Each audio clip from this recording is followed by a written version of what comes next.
Lecture du livre du prophète Joël. Maintenant, oracle du Seigneur, revenez à moi de tout votre cœur, dans le jeûne, les larmes et le deuil. Déchirez vos cœurs et non pas vos vêtements. Et revenez au Seigneur, car il est tendre et miséricordieux, lent à la colère et plein d'amour, renonçant au châtiment. Qui sait, il pourrait revenir, il pourrait renoncer au châtiment et laisser derrière lui sa bénédiction. Alors, vous pourrez présenter offrande et libation au Seigneur.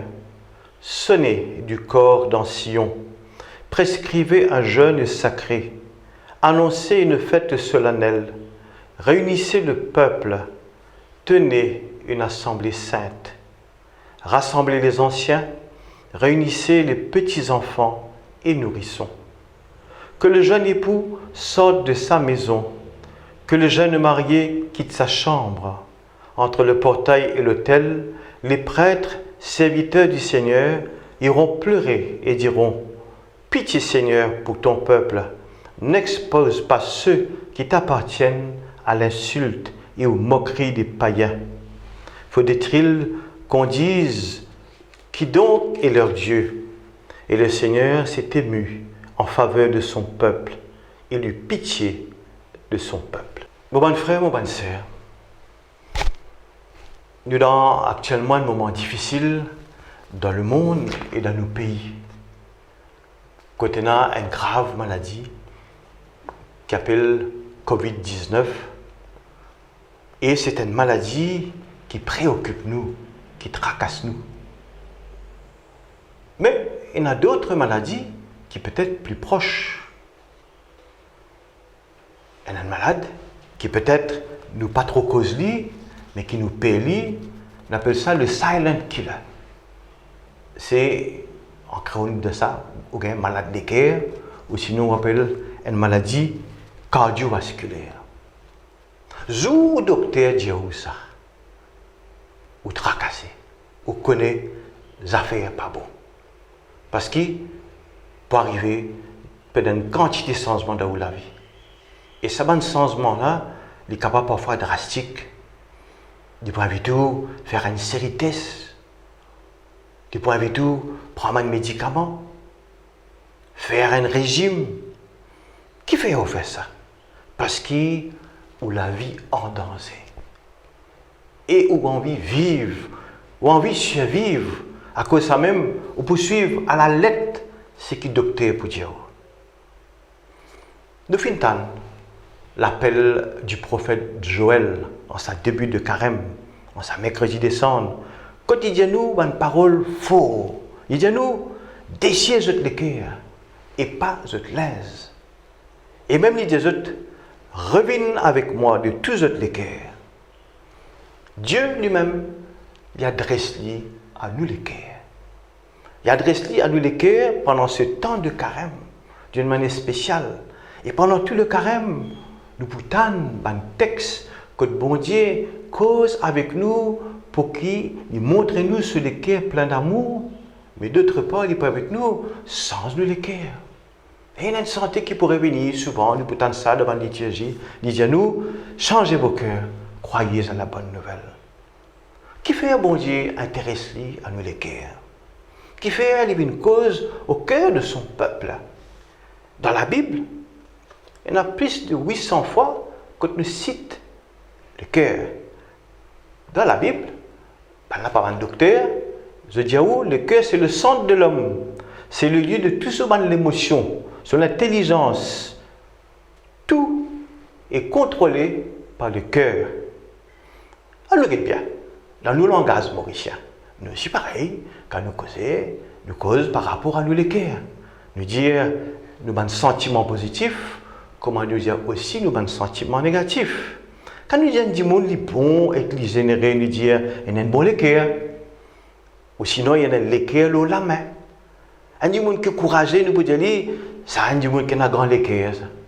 Et parfois aussi, nous pouvons dire un sentiment négatif et nous sommes capables de dire il y a un mauvais cœur, il y a un cœur dire, il y a un gros cœur qui a des jalousies, ou sinon sur le cœur roche. Et même encore, il y a des cas noirs. Nous les cas malades. Nous les cas malades de jalousie, de haine, de violence, de méchanceté et bien d'autres. Donc, c'est un cas qui mérite d'être soigné. Et chacun connaît que ce malade était. Chacun connaît que ce faute, que ce péché était. Donc, avoir conscience de ce péché, de ce mal qui me peut faire et qui peut-être me peut faire les autres. Mais parfois, je ne suis pas même conscient le mal, la souffrance qui m'est capable de faire les autres. Et c'est pour cela qu'il nous dit des fois, nous avons les cœurs tristes, nous avons les cœurs qui ne sont pas en paix, nous avons les cœurs qui sont troublés. C'est ça les cœurs troublés là. C'est à ce cœur troublé que le Seigneur peut adresser. Il vient vers nous, il vient vers nous, il vient révéler nous comme un Dieu plein d'amour, non pas pour venir punir nous, non pas pour régler nos comptes, mais il vient raconter nous, il vient dire nous là, dans sa livre de prophète de Joël, qu'il y a un Dieu plein de tendresse, de pitié, lent à la colère et plein d'amour. Donc, il est ouvert sur le cœur, plein d'amour pour chacun d'entre nous. Si tu le cœur est souffrant, si tu le cœur est malade, si tu péché, il fatigue-toi. Crois qu'il y a aujourd'hui le Christ, il est content de toi, tel que tu étais. Il n'est pas acquise-toi.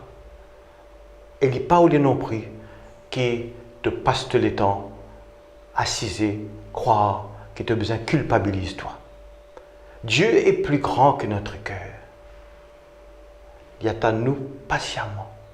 Il attend nos retours. Il attend le retour du pécheur. Alors, pendant ce carême, nous pouvons nous être regardés par le Christ.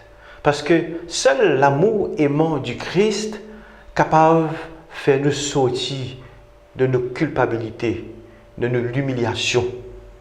Avec lui, nous inviter pour prendre nos places de fils auprès du Père et retrouve nos dignités d'enfants de Dieu. Déchirez vos cœurs, déchirez les cœurs, c'est un cri qui vient de Dieu. Parce qu'il lui-même, il est malheureux de nous voir tristes. Allons dire, Dieu souffre de notre malheur. C'est un papa qui souffre quand il trouve nous souffrir. Alors, c'est pour cela qu'il adresse-lui à chacun d'entre nous, à nous, mais aussi à toute la communauté. Revenez à moi de tout votre cœur.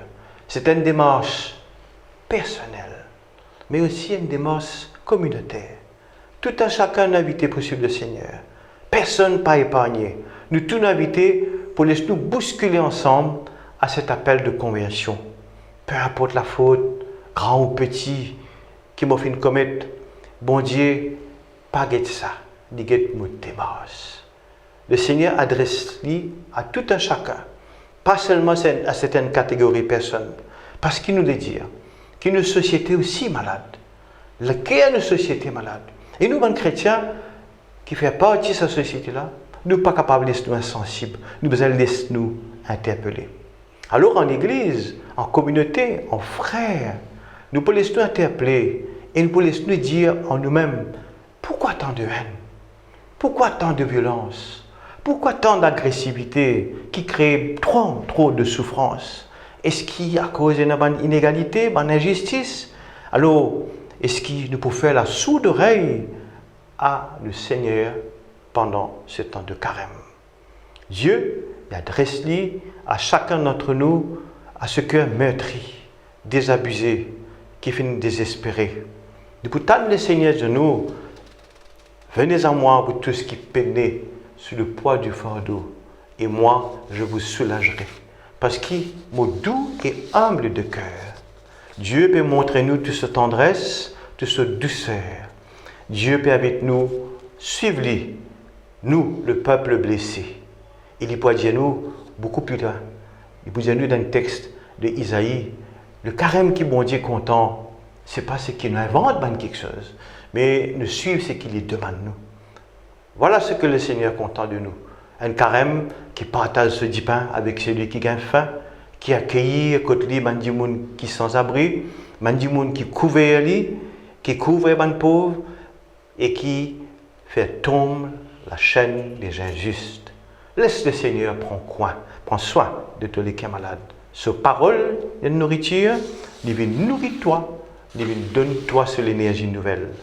Le sacrement de la réconciliation et du pardon. Il y a pour toi la paix intérieure, la vie nouvelle. Oui, le Seigneur de toi pendant ce temps de carême, je vous donnerai un cœur nouveau, je mettrai en vous un esprit nouveau. Amen. Changez mon cœur, voyez